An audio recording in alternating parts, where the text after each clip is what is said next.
Alright, good evening po sa inyong lahat at welcome again sa isang episode ng Tech Sabado. And of course, tonight is Saturday. Jing Garcia po ng TechSabado.com and of course, the Manila Times. Syempre, bago tayo mag-start na ating mga usapan, ng isang oras, papakilala ko muna ang ating mga co-host dito sa ating programa. Ito unahin ko ng pati kong kasama na hindi nawawala sa Sabado. Unless meron siyang junket abroad. Walang iba ako dito, Orgy. Melvin Kalimag po, magandang gabi sa inyong lahat. Nandito pa rin po tayo sa PLDT Ramon Cuangco Building dito po sa Makati as our venue for tonight's show. And of course, kasama pa rin natin si J.R. Contreras ng 5 Siglo together with his staff. Jing. Of course, kasama rin natin dito every Saturday na matagal-tagal na rin natin kasama. Pandemic times na.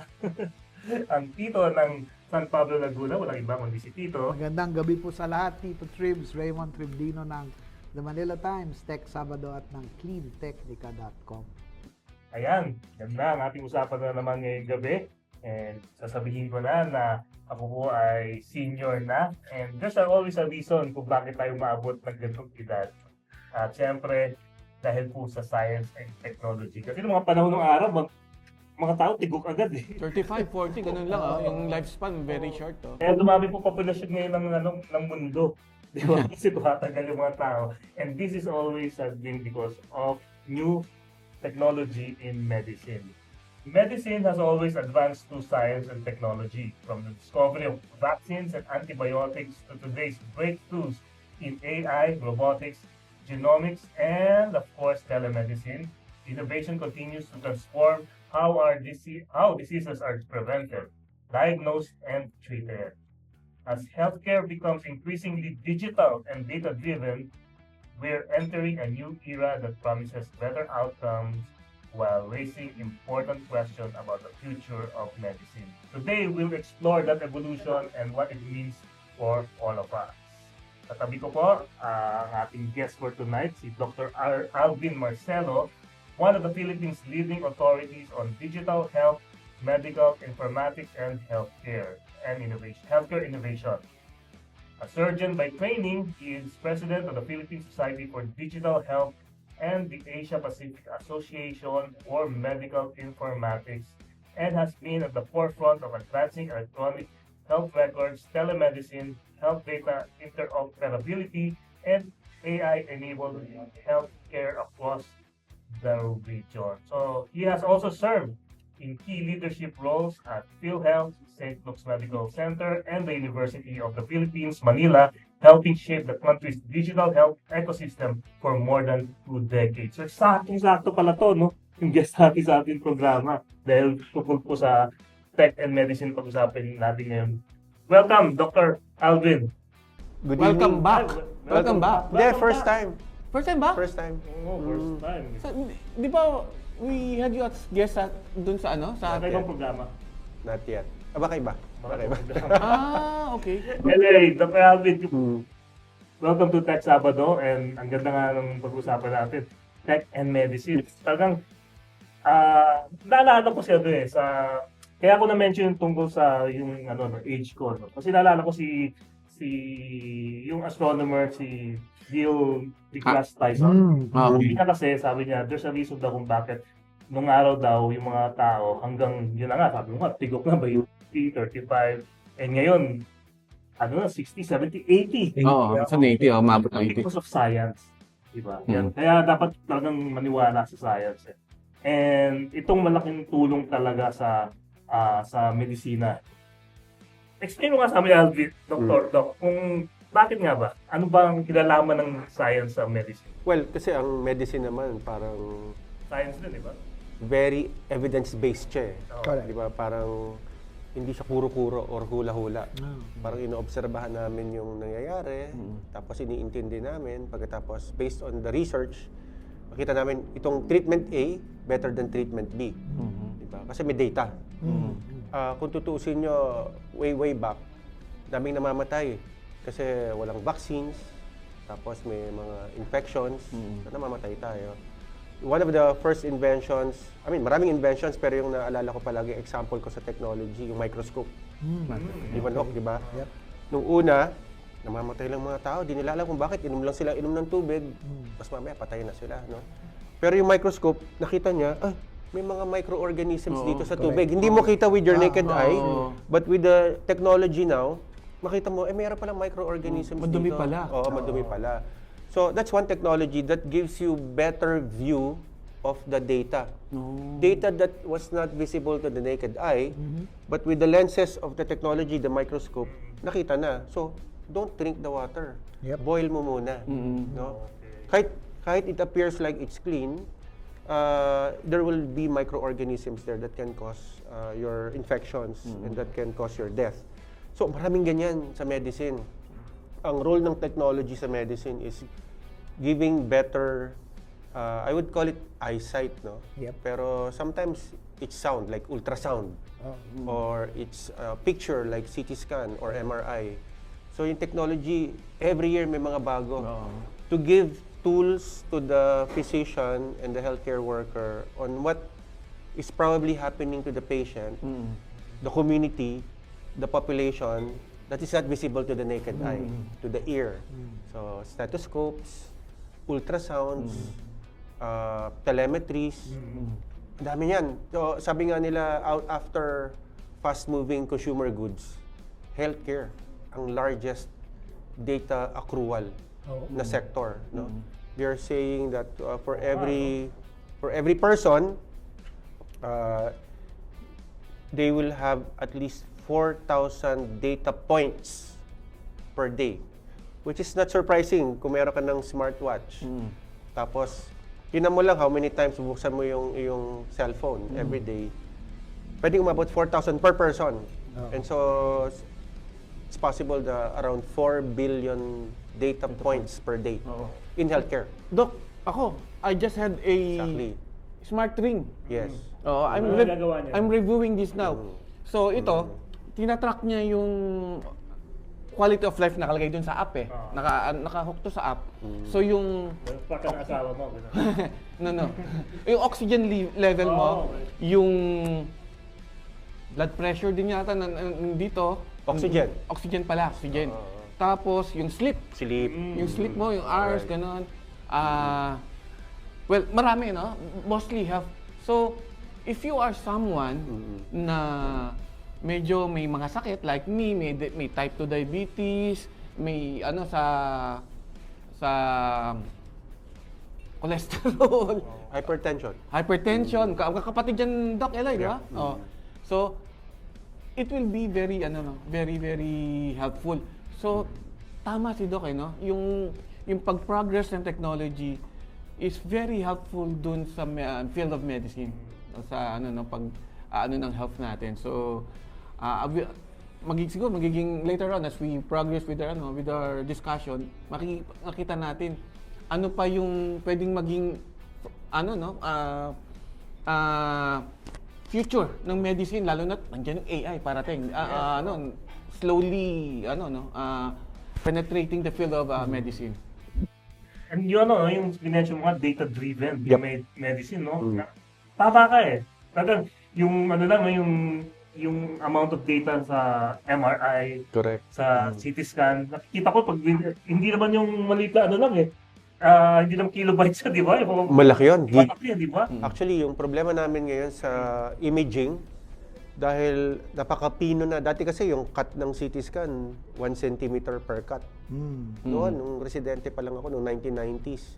Ngayon, millimeter cuts na siya. So yung dating head CT scan na 64 squares, thousands of squares na ngayon. So, Kumbaga yung pixel, lumiit. yung detalye, yung resolution. Dati kasi yung cut 1 centimeter, tapos lundag 1 Manipis na yun centimeter. dati, di ba? Yung 64 lang yun, 2 plaka lang yun. talaga. Pero ngayon, hindi na nga piniprint kasi nga masyado na marami.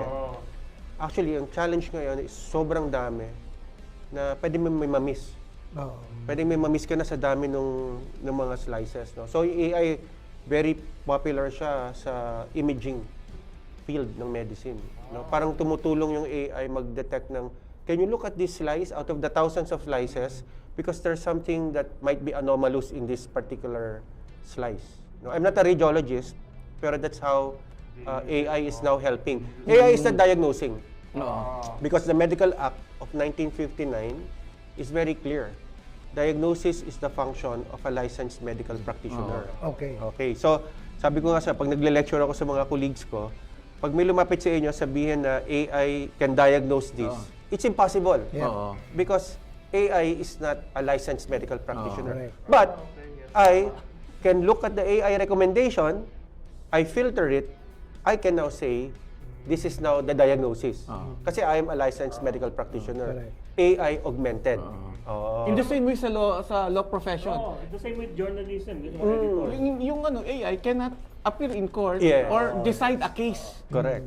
It should be the lawyer or the Correct. judge who should do that. Yung proper use of AI as a tool rather than Yes, tool lang siya. And the human oversight, kasi kung sa yung human abogado oversight pa. to argue in court and sa doctor to make a diagnosis, sa journalist iba eh. It has to be humanly written because you can't sue for libel the machine or AI. Yeah. Di ba? Yun. Same with medicine. So, the licensed medical practitioner is the one bound by law to True. practice medicine. So, Correct. practice of medicine is diagnosis, treatment, prescription, counseling. Correct. So, nakasulat yun sa law. So, only human licensed practitioners can perform that. Now, AI is very powerful because it can, it read all of the books in medicine. Yep. Di ba? Same with the It law. reviewed all the YouTube videos on surgical procedures. So, it really knows a lot. I think it knows a lot more than me. But, it still is not allowed to practice medicine. Correct. I think it's an important and powerful tool. No? Ang dami niyang, pwede mo siyang tanungin eh. Yes. Tapos sasagot siya sa'yo. Tapos, ikaw na magde-decide ngayon. As the licensed medical practitioner, applicable ba to sa patient ko o hindi? Correct. And, pag sinabi kong applicable, accountable ako doon. Oh. Accountable ako doon. No? Parang, Unlike AI, na hindi accountable. yung AI cannot be accountable. It cannot even own copyright. Oo, Di ba? Parang, pag in-output niya yon, pag tinanong mo, are you accountable for this? Sabihin niya, hindi. I don't own copyright. And I mean, you can ask all of these AI tools and they will not really take accountability. Di ba? Sabihin nila, no, I'm just a large language model Correct. responding based on statistics to your question. Your prompt, yes. So whatever you do with the decision is up to you. Pag nagtanong nga kayo ng healthcare question sa AI, dati ingat sila. Parang I am not allowed to give you medical advice. Pero ngayon medyo sumasagot na sila. No? Pero sa dulo nilalagyan pa rin nila na disclaimer. Yes, please consult your family physician. Correct. The Oo, disclaimer. kasi marami nga ako nakikita sa social media na medyo ganun yung paggamit ng mga tao sa lahat ng bagay, hindi naman sa medicine. Everything tinatanong nila tapos parang nagiging Bible truth to repeat. Yes. Yung sinasabi. Supposedly dapat inaawat yung mga tao ng gano'n. Kasi nga, yung AI kasi, ginagamit nila as their final word. Yung final word nga ng AI, alam na yun eh. Minsan, magkamali ka rin ng diagnosis ng sarili mo eh. Di ba? Nagkakamali ka rin mamaya nagkulang ka ng yung AI, alam niya yung 10 di-describe mo is ito yung sakit, tapos na-describe mo lang 7. Sabihin naman niya, ito yung sakit na yun. Correct. Di ba? Nagkakamali rin siya ng diagnosis. Because it's scrubbing data from... Before the start of the show, nagkikwento kami ni Doc Eloy tungkol sa AI. Kinakwento ko niya, for example, some of the articles I write, I wrote, kunyari iScan sa Tel Aviv University. Ganyan, the Tel Aviv medicine practitioners are very advanced in AI. So marami silang ginagawang guardrails para siguradong, pero ganun pa rin, no diagnosis and it's all studies, dinadaan nila sa peer reviews and so on. But my question there is this, how much should the profession allow for, kasi sabi mo nga kanina, it's statistics, totoo naman, napanood niya lahat ng YouTube and so on, but that's still scrubbing data from the internet and it will still require a proper prompt kasi it will only act when you ask it the right questions. Correct? So how much? What is the extent of the digitalization that you have to bring in? So I would take the surgeon perspective here. No? Okay. So we operate on people, we use tools. Yes. And the tool needs to be tested first before we use it in humans. Okay. Diba? Parang, of course, sa animals muna. Kahit mga gamot sa animals Correct. muna. And then pag safe na siya, to healthy people. Correct. Pag okay na sa healthy people, sa sick people. Okay. So meron talagang progression because it's a data-driven, research-based type of practice. Diba? Correct. Parang meron ako na-discover today, gagamitin ko na kagad kay Jing. Hindi pwede yun. Diba? Parang kailangan pakita ko muna na hindi biocompatible material, Yep. safe yung content bago ko siya gamitin sa'yo. I think yun yung alam na yun ng mga medical practitioners. Kaya pag merong kagad technology na lumulundag, kagad na gamitin mo na ito sa pasyente mo, hinahanap nila na sa yung provenance ng Yeah. technology mo na that is a safe surgical Provenance. tool, Yep. that is a safe AI tool, where is meron kaming kasing phase 1, phase 2, phase 3 research eh. Ang phase 1, animals. Yep. Phase 2, healthy people. Phase 3, sick people. Marketing. Pag nasa labas na, minomonitor pa rin yan ng mga, di ba? Yep. Yung mga gamot, minomonitor pa rin yan. So I think the same rigor should be placed on AI as a tool. Okay. Di ba?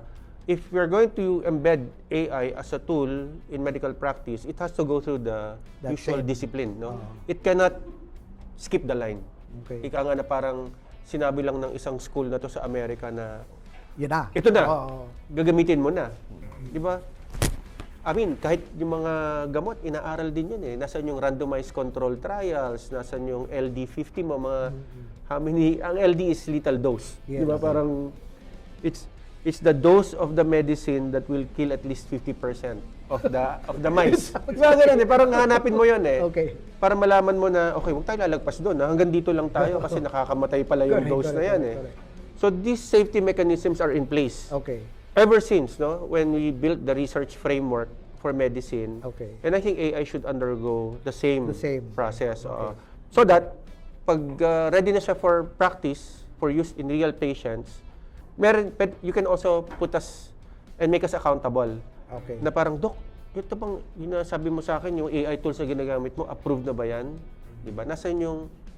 Siyempre, di nyo na tinatanong mo, diba? Pero tama-tama yung yung punto na yun. So last week, Tito Jing, we had the Manila Times Health Forum. Nagkaroon kami ng Health Forum. That was in Cebu, right? No, the Health Forum was here. It was a different forum that we had in Cebu.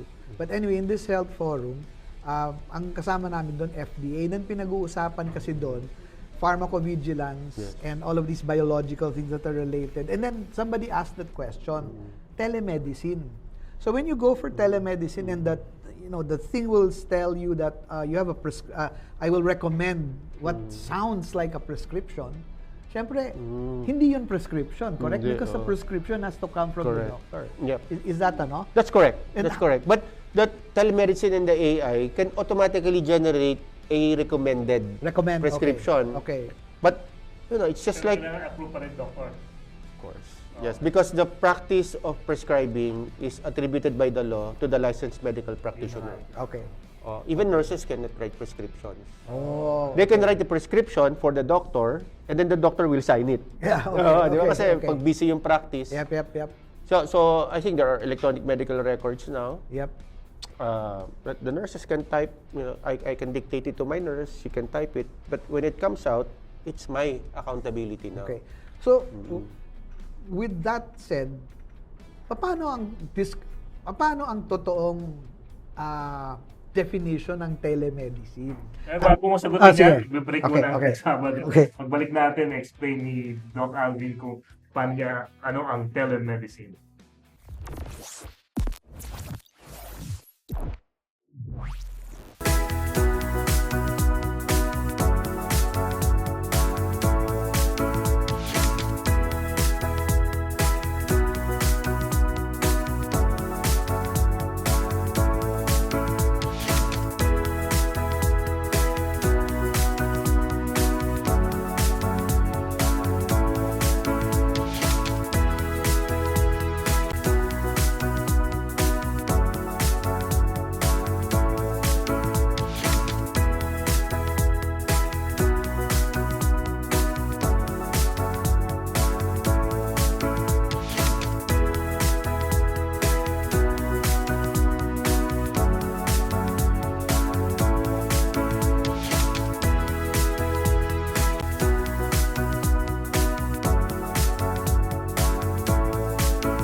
Okay, we're back dito Tech Sabado, and of course, kasama natin si Dr. Alvin Marcelo, sa po siyang leading digital health and medical informatics and healthcare practitioner. So, kanina, nabitin yung tanong ni Tito Tibbs about telemedicine. So, bigyan ko na kay Dr. Alvin yung floor to explain about telemedicine. Thank you, Tito.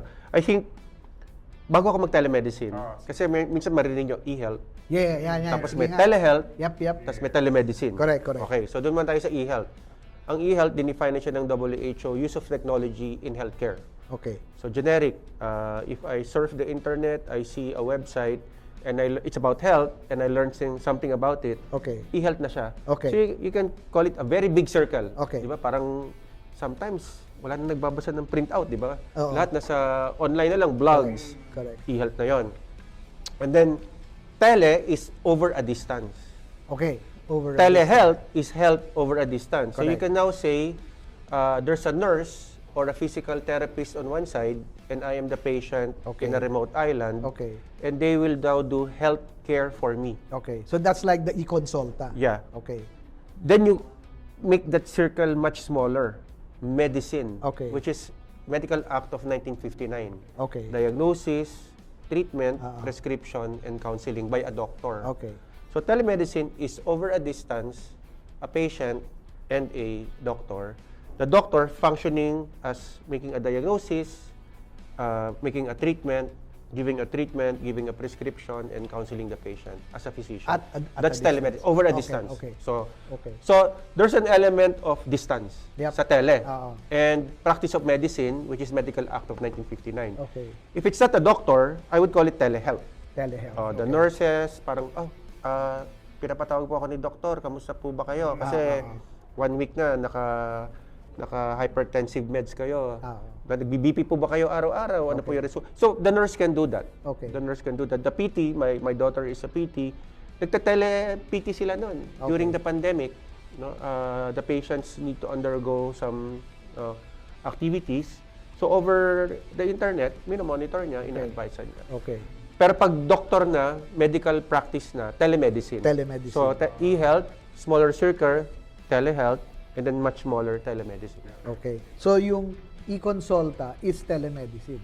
I-consulta because there's a patient on the other And a side doctor. and a doctor separated by distance. Okay. Yung kay Attorney. Melvin ngayon, that is Digital health. e-health. Definitely, kasi telehealth is inside e-health. Yes. So, dyan sa ring niya to his phone, that's e-health.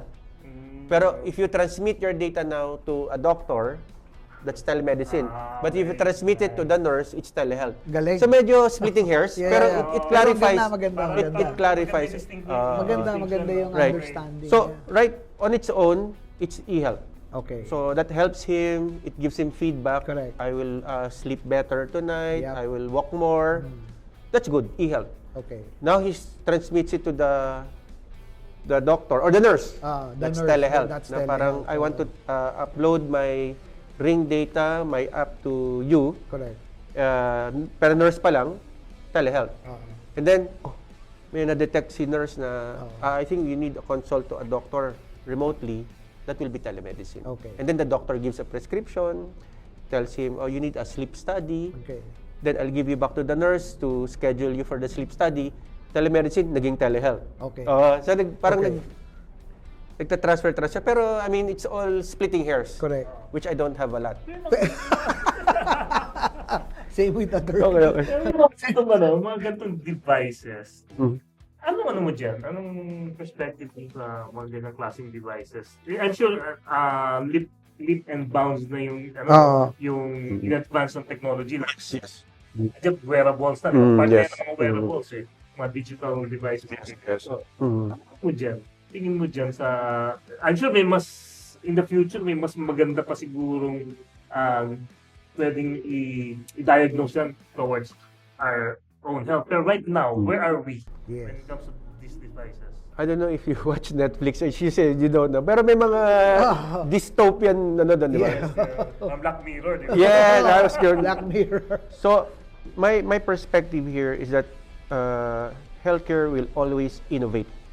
Yes. Because if we don't innovate, we will die, we will get sick. As long as we get sick and we die, the healthcare sector will innovate. Yeah. It will find ways to decrease your chance of getting sick. You know, like before all of these technologies, a person will just drop and die. Literally. No? Kasi But wala kang actually, data eh. Hindi mo alam eh. Pero 8 hours before, may signal na yan. Nag-arrhythmia na yan. Di ba? Pero hindi niya alam. Kasi Parang data. the ability of the body to detect it is low. But the microscope or the ring might be able to detect that earlier. Okay. Then warn the nurse, telehealth muna. Diba? Parang, this ring is not operating the usual. Usually, attorney's ring will be like this, but now it's not functioning the same way. Correct. So, yun pa lang, using himself as the control, pwede mo na malaman ng technology na maybe you need to call him. I'm Minority Report eh. Pre-crime. Pre-crime. Pre-sick. Pre-sick. Pre-sick. Habang naglalakad ka, bigla na naman yung ambulansyang gumana sa'yo. Tinawag na pala ng ring mo. Yun yung and then you're all familiar with Minority Report. Yes. Diba? Parang it did prevent a lot of crimes, but it also, on the other side, it also created crimes. Correct. Or fostered crimes. No? So, para sa amin, we think this technology unavoidable. Okay. Healthcare sector will always innovate, Correct. but it will also take risks Yep. when it creates this innovation. So therefore, when you create new technology and introduce new risks, again, phase 1, phase 2, phase 3, the research process. Correct. So that by the time it becomes commercial, alam mo na safe na to. Tama. Ang ayaw mo naman mangyari is tawag ng tawag si system kay attorney parang hindi na ako nakapagpahinga dito, parang Lalo ka na stress. sasabihin nila parang teka, abnormal yung ano ni attorney. Huwag mo akong pakialaman, meron akong ginagawa dito, di ba? So, sabihin, at some point, there's this, like, when technology, when it pervades our life, it's both a boon and a bane. Yeah, di ba?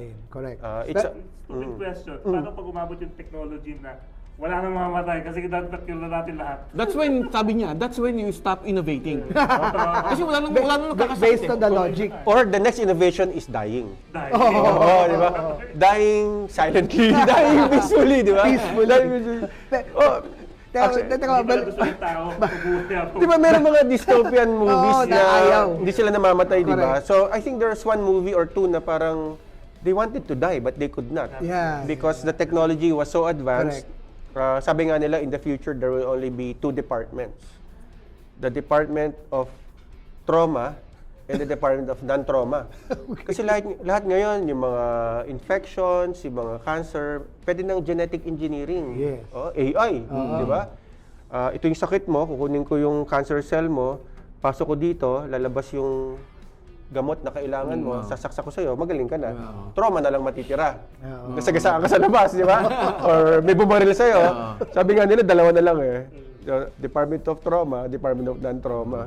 Pero yun nga, I think technology will just respond always Correct. to a desire To of, live longer. of doctors, innovators, and patients. Some innovators, some effective innovators are patients, di ba? May namatay sa pamilya, Lorenzo's Oil, di ba? I will not accept this. I will research. I'm not a scientist. I will find it out. So, maraming ganon, no? I think innovation will always be there. But every innovation will introduce a new problem. Yeah. Kasi, Tito Jing, yung tanong mo kanina, akala ko ang pupuntahan na direksyon is the accuracy of all of these wearables now. Di ba? Kasi for example, I'll give you a perfect example. Okay. My mother. Kanina yung sinabi mo, cataloging of data. Yeah. My mother has 4 volumes of all of her data since she was operated on in 2006. On paper. On paper. 4 volumes, Doc. No kidding. 200 leaves each, back to back. Kompleto.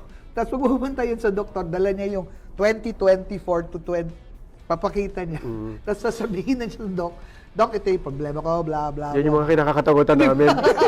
Ang kinakatakutan namin is too much data. Yes. Too much data. See, so that's what I mean because kanina you mentioned, Doon mo kailangan yung AI. yun, di ba? Yeah. This is a paper document, Jig, di ba? So, una yan. Pangalawa, may Omron siya na device na blood pressure. Correct. Siya gumagamit nun mag-isa sa umaga. Lumas, nililista niya yan. Oo. Meron siya Oxypulse, nililista niya yan, di ba? Oo. Tapos pagdating ko, sabihin ko, wah, Ang taas How old naman is she? ito. She's 88. Wow. 150 over 80. Ang taas nito. Ba't ganyan? Blah, blah, blah. Mm. So, I'll get the other device na mano na gagamitin. Tapos, papakinggan ko, nagkukunwari ako doktor. Makikita ko, bakit 120? I'll try Yes. to...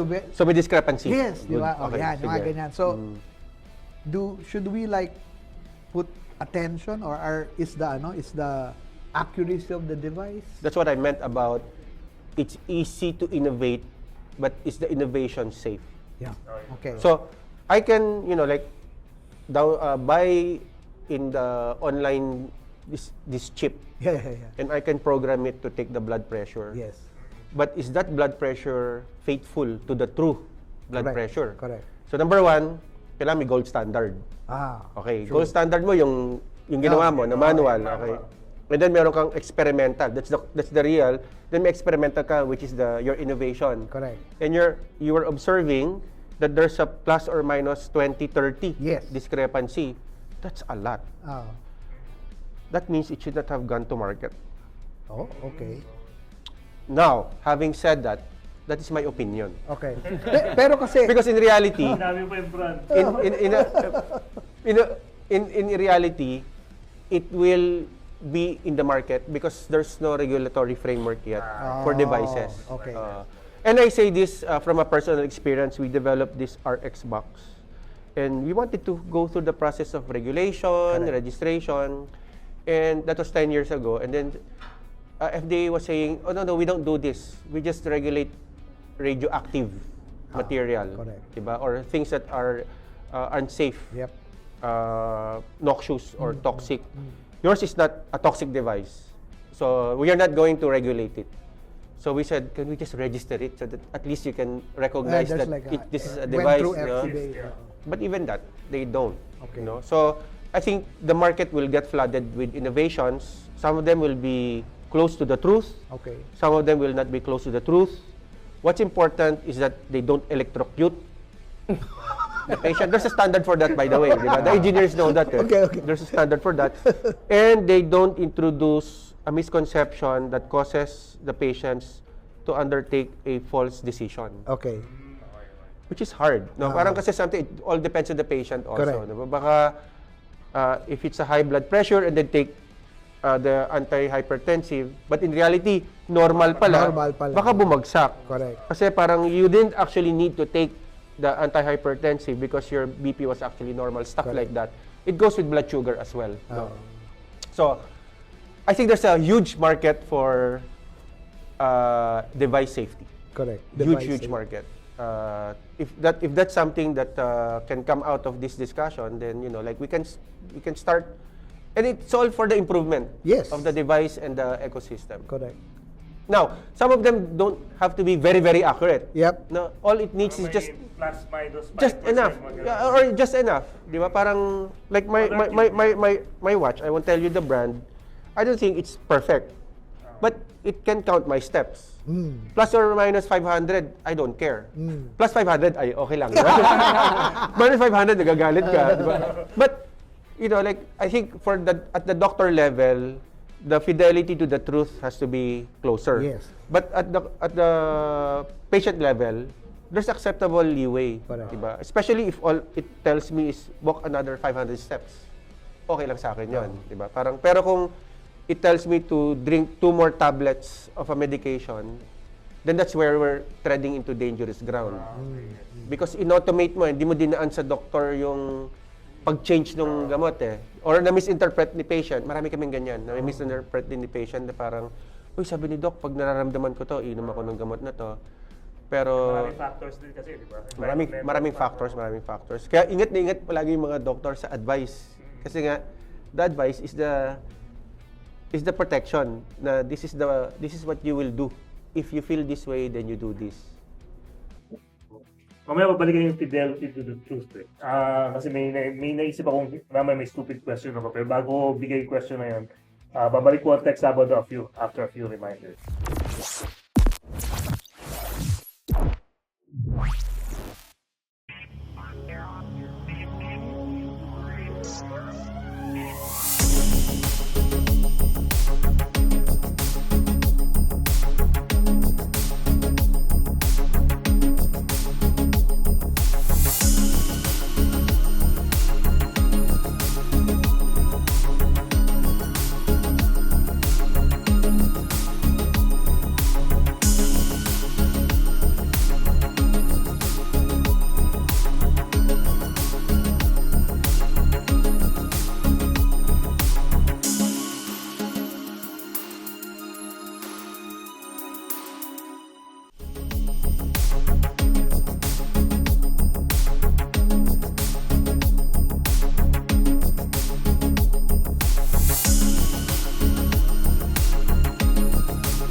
Ako po, si Dr. Eloy Marcelo ng UP Manila Standards and Interoperability Lab. Like, share, and subscribe. Tech Sabado. Hello, I'm Melvin Kalimag of newsbites.ph. Dean Garcia of the Manila Times. Raymond Tribdino, Tito Tribs ng Manila Times at ng cleantechnica.com. Please like, Share Follow Tech Sabado Tech Sabado. Tech Sabado. sa YouTube at Facebook.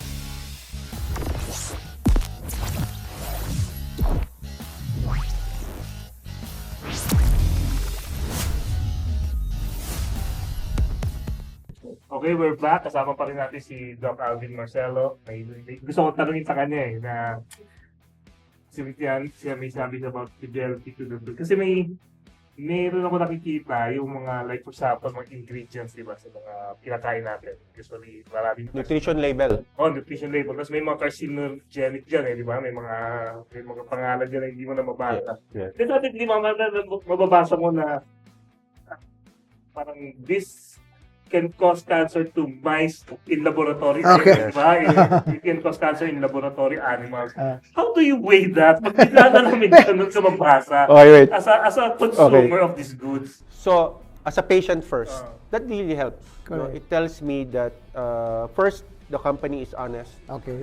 No? And they disclose that they had some experiments and it caused cancer to the mice. Okay. Okay.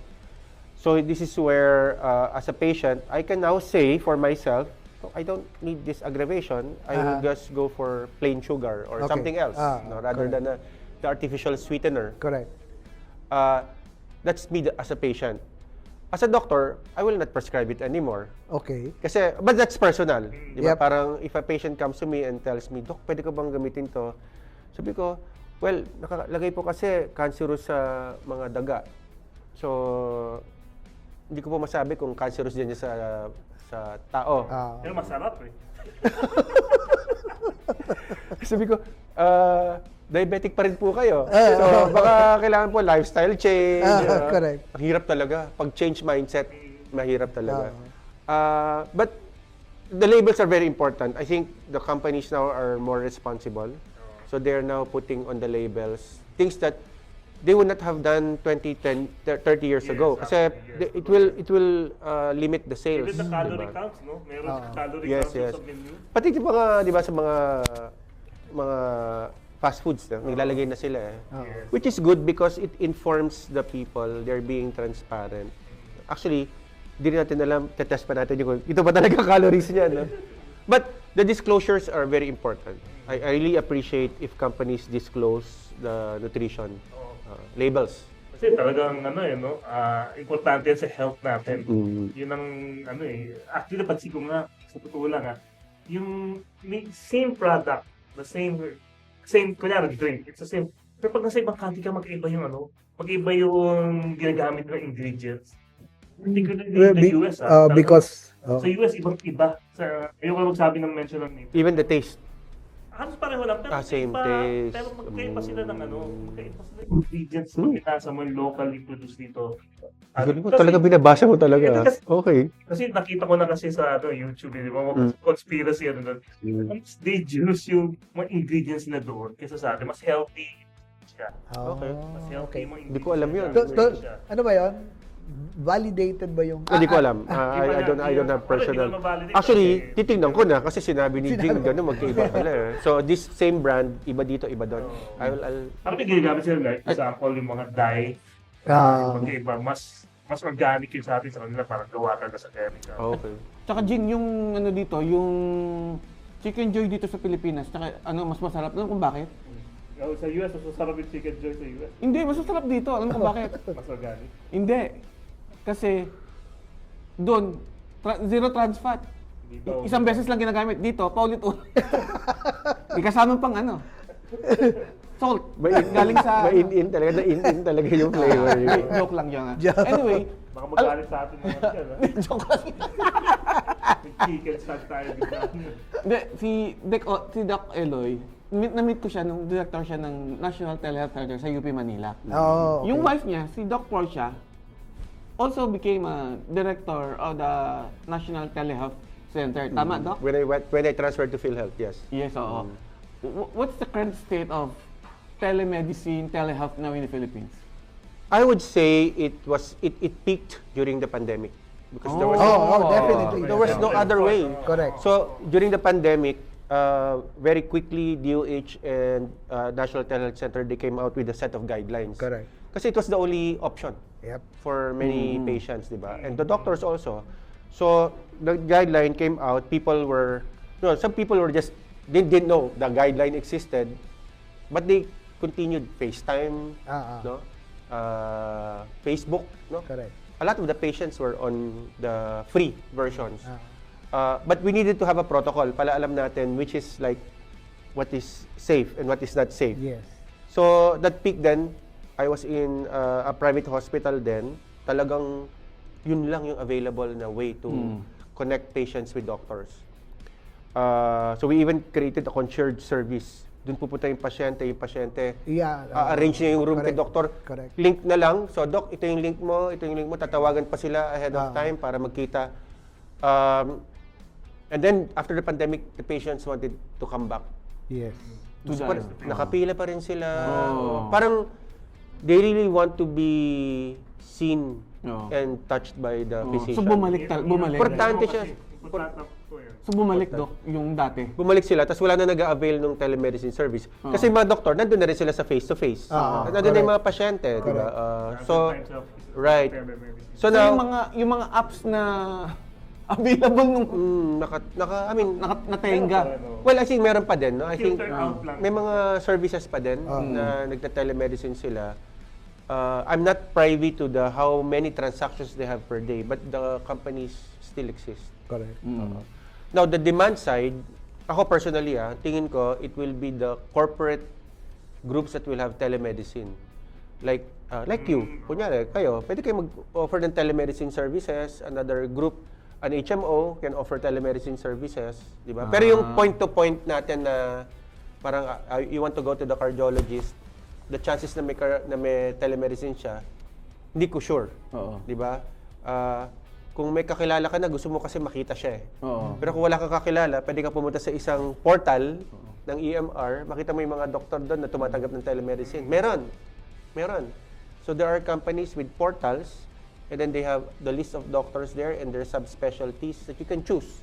And you can set a telemedicine appointment with them. Is that global or local phenomenon? I think, because I just had somebody call me, I'm looking for a nephrologist in Sariaya, Quezon. Sabi ko, I'm not from Sariaya, Quezon. So I went to this EMR portal and I searched for a nephrologist, Quezon. I saw 3. Sabi ko, hinapay ko yung link, binigay ko din sa kaibigan ko. Magaling na siya ngayon. All because all he needed to do was to get to the right person. Yep. So parang may search block ngayon eh. Parang the health sector is already online, but not all of the patients are knowledgeable about how to connect to these doctors that are online. So I would say the telemedicine service is up, but the telemedicine demand is down.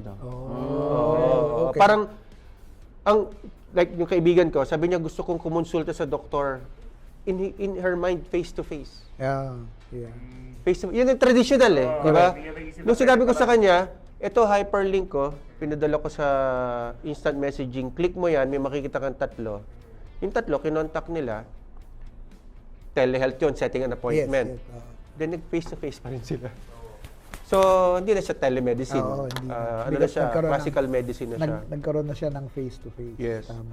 Pero right now, medyo medyo very general to question na to. What's the health of Philippine e-health? Kumusta tayo ngayon? Status of Philippine e-health. Okay, that's a very hard question. I mean, Doc, from the perspective e-health, of you e-health. being the president of APAMI, okay. right, di ba? How do you see it from there? Especially now Yes, after the pandemic.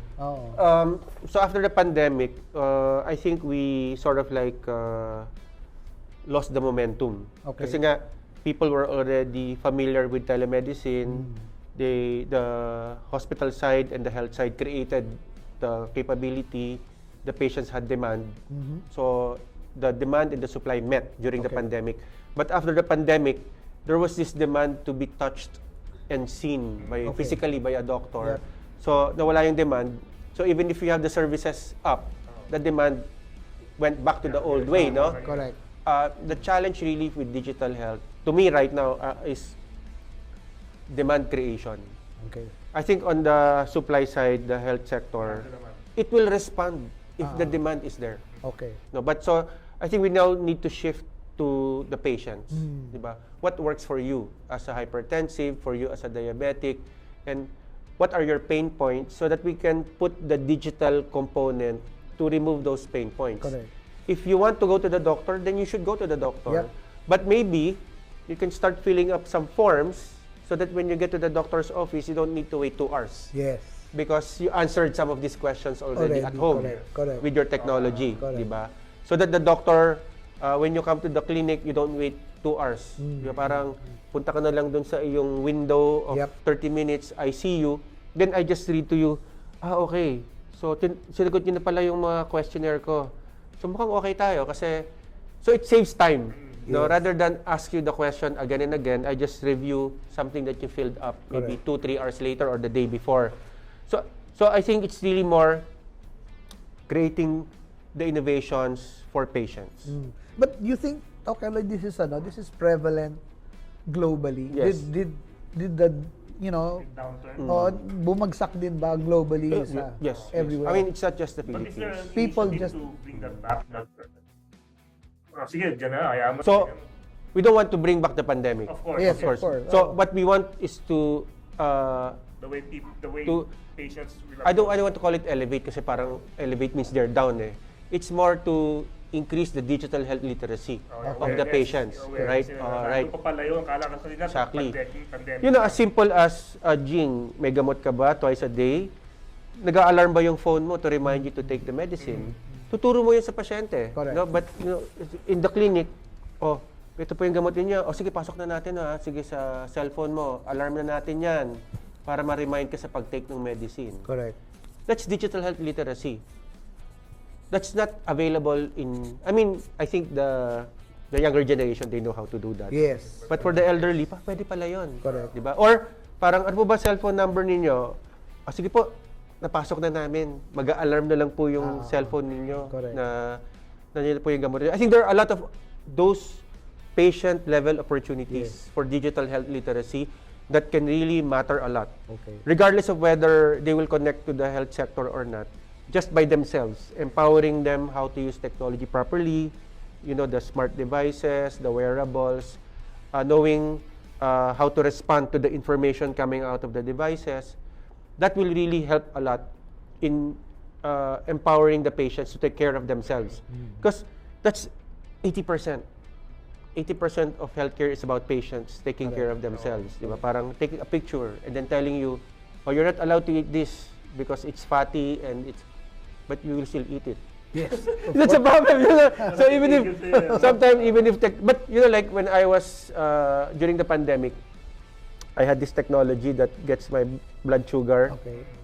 You put it here, Ah, and then you take a reading. Then it will tell you your blood sugar. Before that, you have to prick the finger every time. Yeah, so I don't like that because number one, it's painful and it's matrabaho. But this one prick, and then you just read. ah. Very helpful because it tells me before I eat, it's very high, my sugar. So I divide it and then keep the half and just eat half of my food because of the feedback that I Correct. get from the device. So Correct. I think those are the types of technology that we should look for. They don't need to be completely accurate, but if my blood sugar is a little high, then it gives me the ability to decide to portion my food. To me, that was very empowering. I lost 10 pounds Wow. Okay. that way. And my sugar went Ang down. technology kung paano makatulong ito sa atin. Oo nga. Doc Eloy, what's next? Yeah. Before we go. So, to me, what's next are standards-based patient empowering digital health. Can you elaborate? Okay. So, patient empowering digital health, these are tools, Like this? technology, yes, apps, reminders that will help you keep a healthy lifestyle. Okay? Standards-based means I can interchange all of these applications Oo. and I don't it's not a walled garden. Yes. Di ba parang I want to transfer from that ring to this watch, then it's all interoperable. Oo. Because Ngayon it's standards Parang based. siloed eh. No? Yeah, Kanya-kanya you either yung ano eh. choose this company and then you're stuck with it, Oo. or you choose this company and you're stuck with it. My position is it should be standards based. And DOH has a big role in PhilHealth, like setting this is the standard. Then finally the companies will say, okay, finally you publish the standard, now we will follow it. Oo. That gives the consumer the leverage to choose. Oo. And I can transfer to Oo. the other company because all I need to do is tell you, give me an output, and I'll tell the new company, here's my data from the other company because of the standardized and interoperable data. Oo. Ibig sabihin, pwede rin, kunyari, for example, from yung records ng St. Luke's, you want to transfer to Cardinal Exactly. Santos, pwede yung Exactly. gano'n. Yes. Oo. Yes. Oh, okay. Mabilis lahat. Oo. Kasi hindi na nagpapabagal sa amin. Yes, so usually PDF yan, no? Right now, PDF na lang yan. And then, they print it out. That's why your mother has 4 volumes. But in the future that you ask me, it will now be a standards-based. So that I, as a patient, will tell you, give my doctor in that other hospital access to my data. Padala mo doon in that format. That other doctor, because they're also standards-based, they can understand and import that file.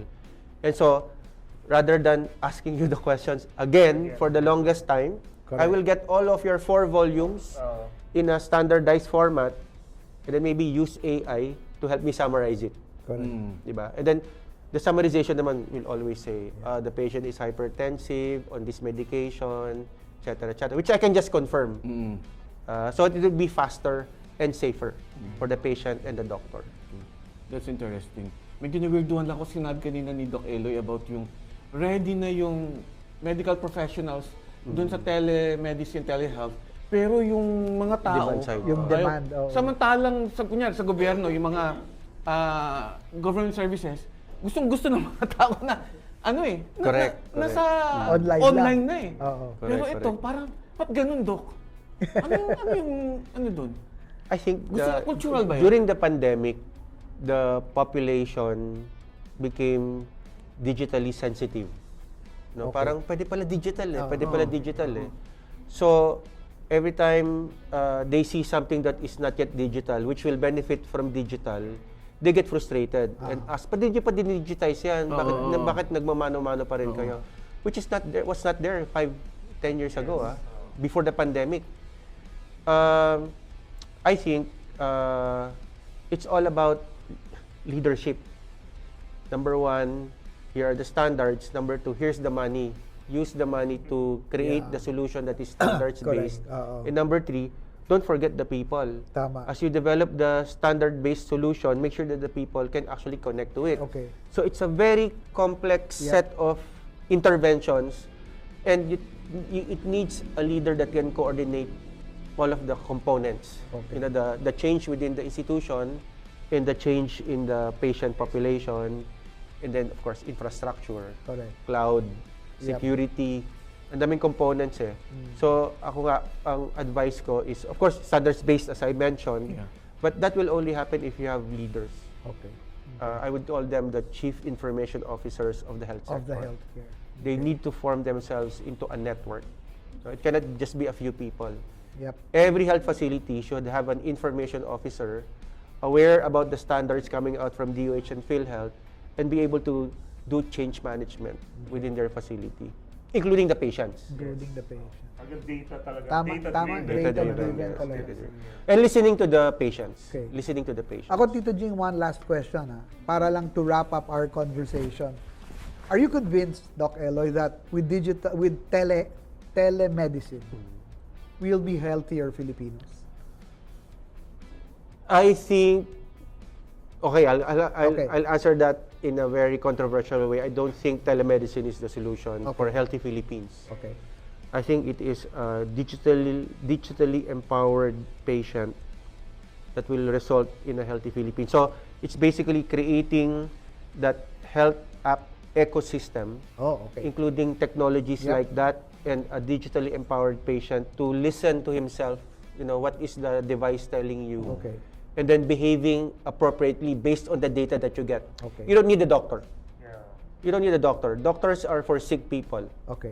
This is technology that you can use to inform yourself that you are okay today, or you're not okay today, watch out for this. Okay. And if we can shorten that circuit because it just helps you manage yourself, I'm already happy with it. I think that's what we need for healthy Philippines. Now, I think a cell phone.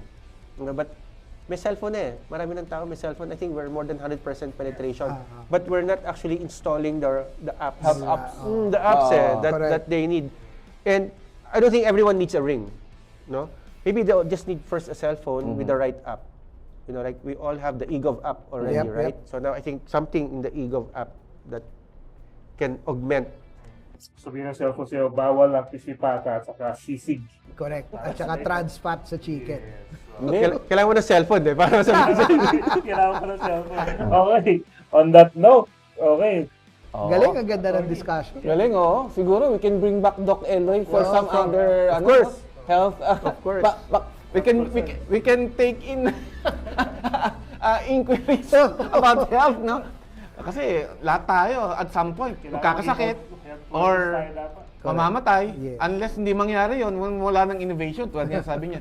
And of course, we need those apps or whatever gadgets na pwedeng mag-monitor yung Yes. ano mo. Yun lang, para to prevent, Oo. to prevent the doctor. Kumbaga, hindi na apple a day.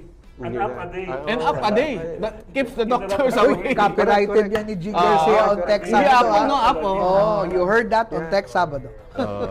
Ayun na. Maraming pong salamat kay Doc Eloy Salamat po. Alvin Maraming Marcelo. salamat din. More power Yes. to Tech Sabado. Ang ating go-to e-health, telehealth expert. Yan, no? Ever since kaibigan na natin yan. Leading authority. Leading authority. Correct. Thank you, Doc. Thank you. May maganyan tayo. Salamat po. Okay, paano na? Ikaw naman. Tito D. Sige po, magandang... Ay, di mo pala ako nagte-thank you kay... Sige, thank you muna. Our venue host, PLDT Ramon Coangco Building here in Makati. And of course, sa ating mga collaborators, 5 Siglo, si Ashley nandito, at of course, si JR, katangin niya mga staff. And I'm Melvin from Tech Sabado and Newsbites.ph. Tito Tribs, ikaw naman. Raymond Tribdino po, Tito Tribs ng The Manila Times at ng Tech Sabado at saka ng cleantechnica.com. Shameless plug uli, TMT 500, AI Innovation, Workplace Transformation. That is our latest magazine, edited by Ben Kritz. Ako po ang associate editor, available in selected national bookstores all over the country.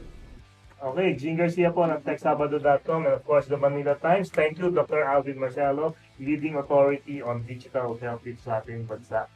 Maraming salamat po sa lahat ng nanood sa ating YouTube and Facebook channels. Hanggang sa muli, next Saturday, kita-kita. Thank you. Peace. Thank you. Thank you. Salamat.